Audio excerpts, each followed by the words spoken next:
Hello everyone, I am Aisha Humaira from 6 Mutiara. And I'm Kasali from 4 Mutiara.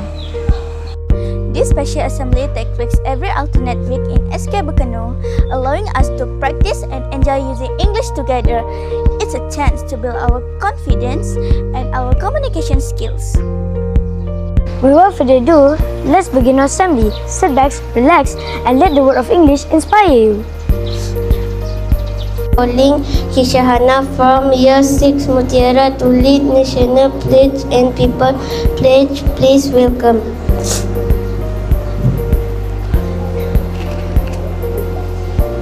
We, the people of Malaysia,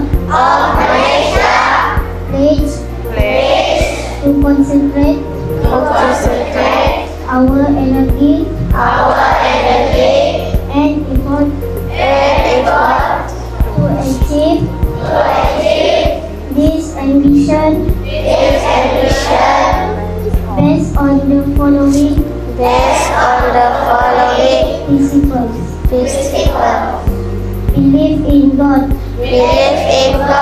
loyalty to the king and country,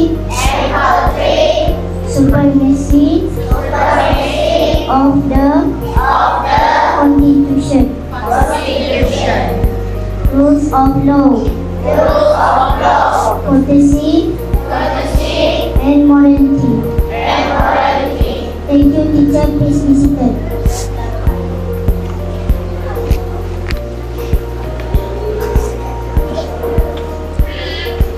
We, the student of SK Bekenu, solemnly pledge and promise with all our strength and effort to study diligently and work hardly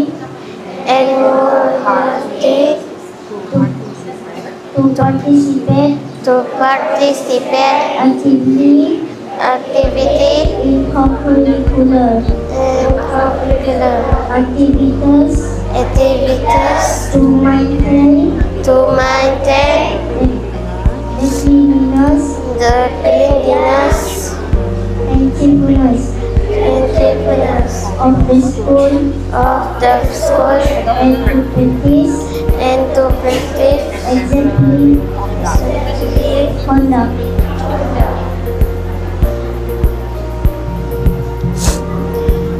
Thank you, Kishahana. Everyone, please be seated. And good morning, everyone.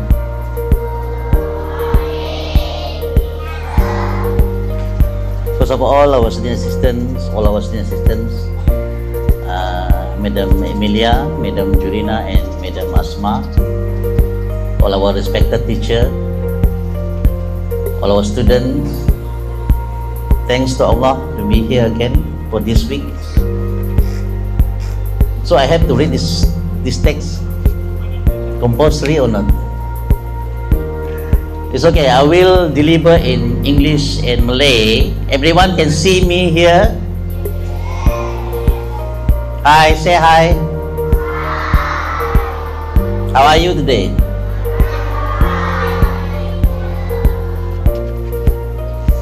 It's okay.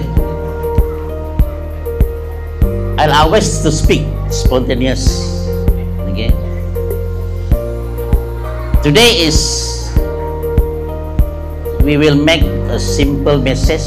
It's very important. Simple but very important. Okay. Okay, class. Okay. So the most important things what we have to do by today is Flag Malaysia Badge. We call it Flag Malaysia Badge, Lencana Jalur Gemilang. Okay, we'll make a it look like a symbolic for the wearing for Malaysia flag badge. And why The question here is why? Why is must and very important to us? It's not like just only a piece of small flag, but the most important things, the meaning of that flag. Okay? Every item in flag, they have their own meaning. Stripe, color, star, moon, and everything, they have their own meaning. And we learn it in sejarah, right? The meaning of the flag, and we use and we wearing about it. We as a Malaysian, kita sebagai rakyat Malaysia must be proud. Number one, must be loyalty. The number two, and must be remember every day about Malaysian. And the most important thing, we must be thankful as a Malaysian. Assalamualaikum warahmatullahi wabarakatuh. Saya Siti Nazulaika binti Irwan akan menyampaikan mesej bersempena Majlis Simbolik Pemakaian Lencana Jalur Gemilang.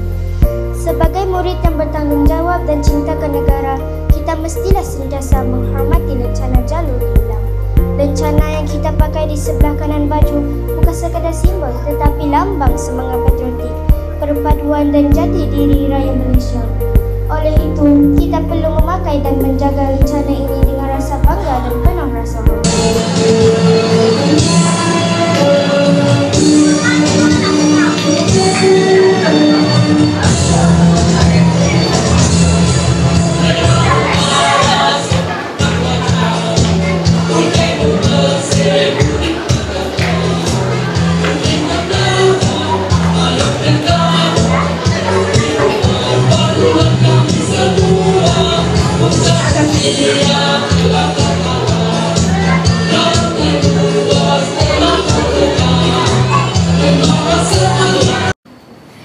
The HSHP program isn't just about learning English, it's about using it in real-life situation, gaining the courage to speak up, and appreciating the beauty of the language. We hope to create a more English-rich environment in our schools. Again, I'm Kashalif from 4M. And I'm Aisha Humaira from 6M.